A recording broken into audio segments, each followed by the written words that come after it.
Hello everyone, आपका अपने channel study for you में वेलकम है। आज आपके लिए लेकर आए हैं बहुत ही ज़बरदस्त सी सीरीज़ जिसके अंदर आप कंप्यूटर रिलेटेड क्वेश्चंस को कंप्लीट करेंगे। मेनली यहाँ पर एमसीक्यू क्वेश्चन डिस्कस होंगे और वो जो होंगे वो फंडामेंटल के क्वेश्चंस होंगे।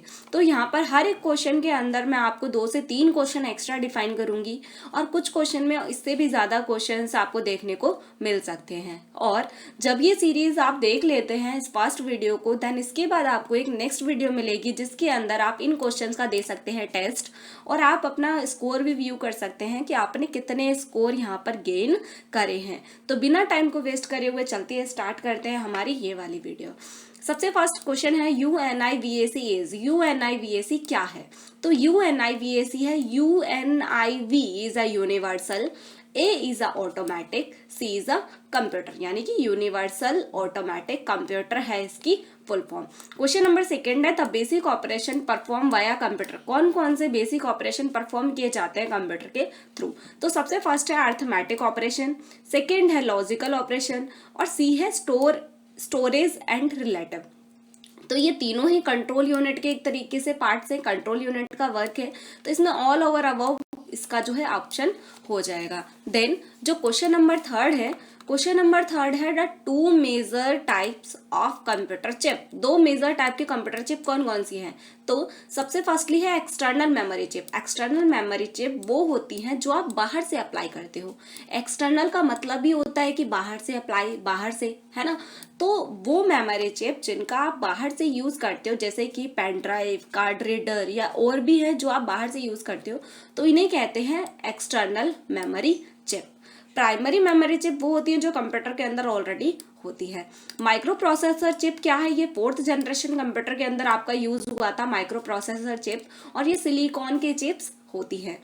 और इसीलिए यहाँ पर जो ऑप्शन हो जाएगा वो हो जाएगा D. B and C is a major type of computer chip, क्योंकि ये तो हम बाहर से अप्लाई करते हैं फर्स्ट वाला, तो इसीलिए ऑप्शन नंबर डी इसका करेक्ट हो जाएगा। क्वेश्चन नंबर 4 है microprocessor are switching device are for which generation computer, यानी कि जो ये जो माइक्रो प्रोसेसर है वो किस जनरेशन के कंप्यूटर में लगाया गया था। तो यहाँ से आपको मैं करीब 4 से 8 क्वेश्चन यहाँ से कंप्लीट करने वाली हूँ। फर्स्ट है first generation computer. First generation computer के अंदर वैक्यूम ट्यूब का यूज होता था। किसका? वैक्यूम ट्यूब का यूज होता था। और सेकेंड जनरेशन कंप्यूटर में वैक्यूम ट्यूब को रिप्लेस कर दिया गया ट्रांजिस्टर से। किससे रिप्लेस कर दिया गया? ट्रांजिस्टर से। और थर्ड जनरेशन कंप्यूटर में ट्रांजिस्टर को रिप्लेस कर दिया गया IC यानी कि इंटीग्रेटेड सर्किट से। और 4th जनरेशन कंप्यूटर में इंटीग्रेटेड सर्किट को रिप्लेस कर दिया गया माइक्रो प्रोसेसर से। ठीक है। और जो ये 4th जनरेशन कंप्यूटर है इसमें जो ये माइक्रो प्रोसेसर यूज हुए थे ये सिलिकॉन के चिप थी, इंटीग्रेटेड सर्किट भी सिलिकॉन के ही चिप थे। ठीक है। अब यहाँ पर ये आ जाता है कि भाई फर्स्ट जनरेशन कंप्यूटर आपके कब से कब तक चले? तो 1946 से लेकर 1946 से 1959 तक किसका टाइम था? फर्स्ट जनरेशन कंप्यूटर का। दैट मीन्स वैक्यूम ट्यूब का टाइम था इतना। और सेकेंड जनरेशन कंप्यूटर 1959 से लेकर ये आपका चला 1965 तक, यानी कि आपसे पूछा जाए सेकेंड जनरेशन का टाइम, तो सेकेंड जनरेशन कंप्यूटर 1959 टू 1965 तक था। देन थर्ड जनरेशन कंप्यूटर आपका 1965 से शुरू होकर ये था 1971 तक। और जो आपका 4th जनरेशन कंप्यूटर है माइक्रो प्रोसेसर का टाइम ये कब तक था? ये था 1971 से लेकर 1980s तक। और आपसे बोले 5th जनरेशन कंप्यूटर, तो 5th जनरेशन कंप्यूटर में आर्टिफिशियल इंटेलिजेंस का यूज होता है। और ये जो कंप्यूटर है अभी फिलहाल जो आप यूज कर रहे हैं, जो जनरेशन चल रही है, ये कंप्यूटर के 5th जनरेशन ही चल रही है। ठीक है। आपसे अगर क्वेश्चन पूछे जाएगी जो हम अभी यूज कर रहे हैं या कंप्यूटर जो चला रहे हैं ये कौन से जनरेशन के अंदर आता है, तो याद रखिएगा ये कौन सी जनरेशन है? ये 5th जनरेशन है। तो इस क्वेश्चन के अंदर आई थिंक मैंने 8+ क्वेश्चंस आपको डिस्क्राइब करे हैं और ये सारे ही क्वेश्चन इंपॉर्टेंट है। अगर आपको कहीं से कुछ भी ऐसा देखने को मिले तो आप जो है इनके आंसर्स को टिक कर सकते हैं। ठीक है, अगर आपको वीडियो पसंद आई है तो थम्स अप जरूर करें। देन नेक्स्ट क्वेश्चन है आपका question number 5। The brain of any computer system, यानी कि जो कंप्यूटर सिस्टम का ब्रेन है वो क्या होता है? तो वो तो आप खैर छोटी क्लास से पढ़ते आ रहे हैं कि सीपीयू यानी कि central processing unit is a, जो सीपीयू की जो फुल फॉर्म है वो सेंट्रल प्रोसेसिंग यूनिट है, ठीक है, इसी को ही ब्रेन ऑफ द कंप्यूटर कहते हैं। अब बात आती है कि एएलयू क्या होता है। एएलयू है arithmetical logic unit, arithmetic logical unit जो है एएलयू है। और बी इज अ मेमोरी, जिसको स्टोरेज यूनिट भी कहते हैं। क्या कहते हैं? स्टोरेज यूनिट भी कहते हैं, ठीक है, स्टोर यूनिट या स्टोरेज यूनिट कह सकते हो।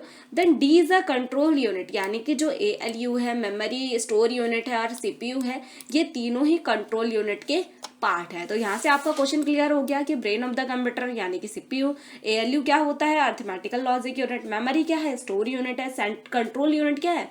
कंट्रोल यूनिट के ये तीनों टाइप है जो कि किसी कंप्यूटर को कंट्रोल करने का काम करते हैं। क्वेश्चन नंबर 6 है chief component of first generation computer. मैंने आपको जस्ट थोड़ी देर पहले से पिछला क्वेश्चन बताया कि फर्स्ट जनरेशन कंप्यूटर में क्या यूज होता है। अगर आपने वो क्वेश्चन ध्यान से सुना है तो आप इसका आंसर डायरेक्टली टिक कर सकते हैं कि vacuum tube is a correct answer. अच्छा, आप मेरे को बताइए ट्रांजिस्टर जो है किस जनरेशन में यूज होते थे? ये होते थे सेकंड जनरेशन के अंदर। और आईसी यानी कि इंटीग्रेटेड सर्किट आपके यूज होते थे थर्ड जनरेशन कंप्यूटर में। तो आप इसका आंसर इजीली करेक्ट कर सकते हैं। Question number 7, to produce high quality graphic in a colour, यानी कि कलरफुल हाई क्वालिटी ग्राफिक के लिए हम किसका यूज करते हैं? तो यहाँ पर आप आंसर टिक करोगे B is a plotter. Plotter के थ्रू आप जो है हाई क्वालिटी ग्राफिक का हाई क्वालिटी ग्राफिक के लिए आप यूज करते हो प्लॉटर का, ठीक है। देन उसके बाद नेक्स्ट क्वेश्चन है क्वेश्चन नंबर 8। क्वेश्चन नंबर 8 क्या कह रहा है कि विच of the following IC was used in third generation computer. Third generation computer में कौन सी आईसी का यूज होता था? चलो भाई, हमने ये तो समझ लिया है कि थर्ड जनरेशन कंप्यूटर के अंदर इंटीग्रेटेड सर्किट का यूज होता है, ठीक है, बट लेकिन कौन सी आईसी का यूज होता है? तो SSI क्या है? ये हमने तो कभी देखा नहीं। SSI है स्मॉल स्केल इंटीग्रेशन। क्या है? Small scale integration. MSI है मीडियम स्केल इंटीग्रेशन।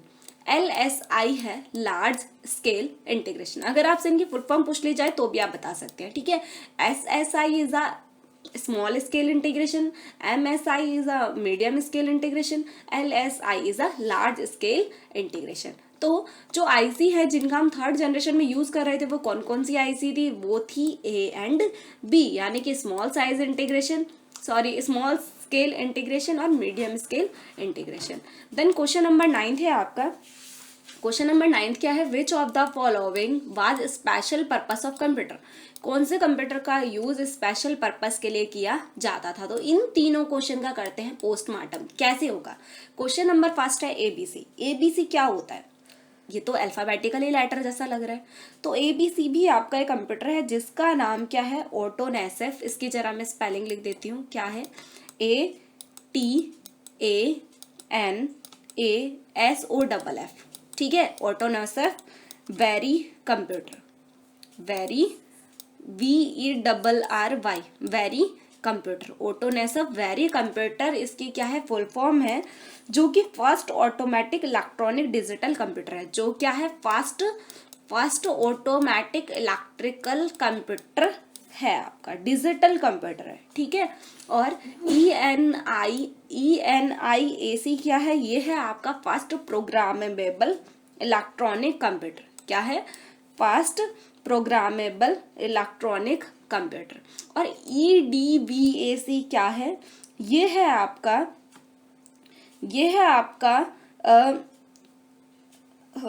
ये जो आपका एक तरीके से ये भी आपका इलेक्ट्रॉनिक कंप्यूटर ही है, जो कि आप किसके लिए यूज करते हो? प्रोग्रामिंग के लिए, यानी कि दोनों ही कंप्यूटर प्रोग्रामिंग के लिए यूज होते हैं। और ये जो फर्स्ट कंप्यूटर है, फर्स्ट वाला है, ये क्या है? First automatic electronic digital computer है। तो इसके लिए option number A is the right हो जाएगा, ठीक है। देन नेक्स्ट क्वेश्चन पे चलते हैं। नेक्स्ट क्वेश्चन क्या है आपका? Question number 10। क्वेश्चन नंबर 10 आपका कह रहा है कि विच of the following storage device can store maximum amount of data. कौन सी स्टोरेज स्टोर जो है सबसे ज़्यादा अमाउंट में डाटा को स्टोर कर सकता है, तो वो हो जाएगा हार्ड डिस्क, इसका करेक्ट आंसर हो जाएगा। Then high density of double side floppy disk could store data, यानी कि जो डबल साइड फ्लॉपी डिस्क है वो कितना डाटा स्टोर कर सकती है, तो हाईएस्ट है 1.44 MB डाटा इतना वो स्टोर कर सकती है। देन इसके बाद है which of the following is not an input device, इनमें से कौन सा इनपुट डिवाइस नहीं है। OCR है optical character reader, B is a optical scanner, और C is a voice recognise. अच्छा, वॉइस रिकॉग्नाइज जो है वॉइस को रिकॉग्नाइज करने वाला, ये अपने अंदर चीज़ों को लेगा। OCR क्या है आपका, ये भी इनपुट डिवाइस है। ऑप्टिकल स्कैनर स्कैन करता है चीज़ों को, ये भी इनपुट डिवाइस है। तो बताना है कि इनमें से कौन सा इनपुट डिवाइस नहीं है, तो COM यानी कि कंप्यूटर आउटपुट टू माइक्रोफिल, आउटपुट नाम से दिख रहा है, ठीक है, यानी कि ये क्या है, एक आउटपुट डिवाइस है, ठीक है। तो इसलिए हमने ऑप्शन नंबर डी इज इसका करेक्ट ऑप्शन लगा दिया है। Then question number 13, question number 13 यहाँ पे ये इंपॉर्टेंट है कि वैक्यूम ट्यूब कब बने थे। चलो, ये तो हमें पता है कि वैक्यूम ट्यूब जो है फर्स्ट जनरेशन कंप्यूटर में यूज हुए थे, बट लेकिन फिर ये बने कब, ये कब बने थे, 1906 में आपके वैक्यूम ट्यूब बनाए गए थे। अच्छा, कुछ बुक्स में आपका ये 1904 भी है और कुछ बुक में आपका ये 1906 भी है, तो जो आपको ऑप्शन दिखता है वो ऑप्शन टिक कर सकते हैं यहाँ पर। देन नेक्स्ट है which of the following produced best quality of graphic reproduction. अच्छा, यहाँ पर क्या है कि जो आपकी बेस्ट क्वालिटी ग्राफिक है वो किसके थ्रू ले सकते हैं हम, तो अभी थोड़ी देर पहले भी क्वेश्चन आया था जिसमें मैंने आपको प्लॉटर बताया था, तो यहाँ पर यही इसका आंसर हो जाएगा। Then computer with 80286 microprocessor, ये कहाँ पर यूज हुआ, तो 80 कंप्यूटर के अंदर ये यहाँ पर यूज हुआ। और ये जो है ये जो आपके हैं ये IBM पर्सनल कंप्यूटर को ही एक्सट्री कंप्यूटर कहते हैं, और ये जो 80 है ये भी लगभग सेम सा ही है, यानी कि जो पर्सनल कंप्यूटर है हमारे IBM, इसी को ही एक्सट्री कंप्यूटर कहते हैं, ठीक है। अच्छा, इसके बाद जो आपका नेक्स्ट क्वेश्चन है वो क्या है, नेक्स्ट क्वेश्चन है सॉफ्टवेयर इज कंप्यूटर। सॉफ्टवेयर क्या है, तो यहाँ पर है enhance the capabilities of a hardware machine, यानी कि ये आपकी मशीन हार्डवेयर मशीन की कैपेबिलिटी को इंक्रीज करने का काम करता है, ना कि ये इंक्रीज करेगा सेंट्रल प्रोसेसिंग यूनिट की स्पीड को। ये किसकी स्पीड को बढ़ाएगा, ये बढ़ाएगा हार्डवेयर मशीन की कैपेबिलिटी को। इनहेंस का मतलब होता है बढ़ाना, ठीक है। देन इसके बाद है द अबेकस वाज फर्स्ट। अच्छा, अबेकस जो है मैकेनिकल कैलकुलेटर है। अच्छा, अबेकस होता कैसा है, तो ये ना कुछ इस तरीके से होता है कि ऐसे लाइन जैसी होती है और इसके अंदर ना बीट्स डले हुए होते हैं, मोती जैसे डले हुए होते हैं, जिनका यूज करते हैं कैलकुलेशन के लिए। इसका यूज माइनस और प्लस करने के लिए ओनली यूज होता है, ऐसे करके होते हैं, इन्हें कहते हैं क्या, मैकेनिकल कैलकुलेटर। क्या कहते हैं, मैकेनिकल कैलकुलेटर इसको कहते हैं, ठीक है। देन इसके बाद जो आपका है 18 BCD इज BCD की फुल फॉर्म है आपकी क्या, binary coded decimal, binary coded decimal. Then इसके बाद जो नेक्स्ट है 19 question, properly arrangement data is called. अच्छा, जो डाटा आपका प्रॉपरली एक वे में अरेंज है उसे कहते हैं इन्फॉर्मेशन। क्या कहते हैं, इन्फॉर्मेशन कहते हैं। और जो क्वेश्चन नंबर 20 है आपका, क्वेश्चन नंबर 20 क्या है कि आप कंप्यूटर क्या कंसिस्ट करता है, तो कंप्यूटर एक सेंट्रल प्रोसेसिंग यूनिट यानी कि CPU कंसिस्ट करता है, और एक मेमोरी यूनिट यानी कि जिसको मैंने बताया था स्टोर यूनिट, और क्या होता है, एक इनपुट एंड आउटपुट यूनिट को वो कंटेन करता है। तो इसका answer option number D is correct हो जाएगा। देन इसके बाद है जॉन नेपियर इन्वेंट लॉगरिथम। अच्छा, जॉन नेपियर ने एक लॉगरिथम बनाया था, कब बनाया था, 1614 यानी कि 1640s में उन्होंने ये बनाया था। अच्छा, यहाँ पर अगर मैं एक और बात बताऊँ आपको, वैक्यूम ट्यूब का कंसेप्ट हम पहले पढ़ चुके हैं। जो वैक्यूम ट्यूब है वो 1906 में इन्वेंट हुई थी, या कई जगह पर मैंने आपको बताया था कि 1904 भी है। तो ये किसने इन्वेंट करी थी, वैक्यूम ट्यूब जो इन्वेंट करी थी वो किसने करी थी, जॉन एम्ब्रोज। किसने, जॉन एम्ब्रोज ने इसको जो है फ्लेमिंग, ठीक है, जॉन एम्ब्रोस फ्लेमिंग, इन्होंने जो है इसको क्या करा था, डिस्कवर करा था, किसको, वैक्यूम ट्यूब को। और कब करा था, 1904 में, कुछ बुक्स में इसको 1906 भी दे रखा है। तो ये हो जाएगा, जॉन नेपियर ने लॉगरिथम इन्वेंट करा कब, 1640s में।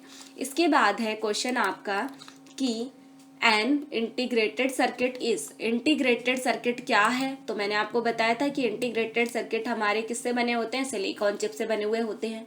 तो आप इसको करेक्ट आंसर कर सकते हैं कि fabricated on a tiny silicon chip. Then उसके बाद है which of the following use as a primary storage device, किसको as a primary storage device की तरह यूज करते हैं, तो वो है मैग्नेटिक ड्रम। इसके बाद है अ बाइट कंसिस्ट, एक बाइट में कितने बिट्स होते हैं, तो उसके अंदर 8 बिट होते हैं, याद रखना, ठीक है। कितने बिट होते हैं, 1 बिट होते हैं। और द टर्म गीगाबाइट, गीगाबाइट के अंदर यानी कि जीबी के अंदर क्या होते हैं, यानी कि आपको पता है ना कि 1 जीबी के अंदर, जीबी की फुल फॉर्म है गीगाबाइट, ठीक है। तो इसमें 1 जीबी में कितने होते हैं, 1024 MB होती हैं। क्या होती है, 1024 MB होती है, MB है मेगाबाइट, ठीक है। और 1 MB में क्या होता है, 1 MB में होते हैं 1024 KB। क्या होते हैं, 1024 KB होते हैं। KB क्या है, किलोबाइट है। और 1 KB में 1024 क्या होते हैं, बाइट होते हैं, ठीक है, बाइट होते हैं। और 1 बाइट में 8 बिट्स होते हैं, ठीक है। तो यानी कि जो सबसे छोटी यूनिट है ना इनकी, वो क्या है, बिट्स है, ठीक है, जो कि 1 बाइट में 8 बिट होते हैं। और सबसे बड़ी यूनिट है गीगाबाइट, ठीक है। तो टर्म गीगाबाइट में क्या होते हैं, 1024 मेगाबाइट होते हैं। और 1024 बाइट किस में होते हैं, 1 KB में होते हैं। और 1024 किलोबाइट किस में होते हैं, ये होते हैं 1 MB के अंदर, ठीक है। और ये 1 MB का हो जाएगा, क्लियर। तो यहीं पर ही हमारे ऑल ओवर क्वेश्चन कंप्लीट होते हैं। अगर आपको वीडियो अच्छा लगा है तो थम्स अप जरूर प्रेस करें, अपने फ्रेंड्स में शेयर करें, और नेक्स्ट वीडियो के लिए जो है वेट करें, ताकि आप ये जो क्वेश्चंस हैं जो आपने अभी पढ़े हैं इनका रिवाइज करें।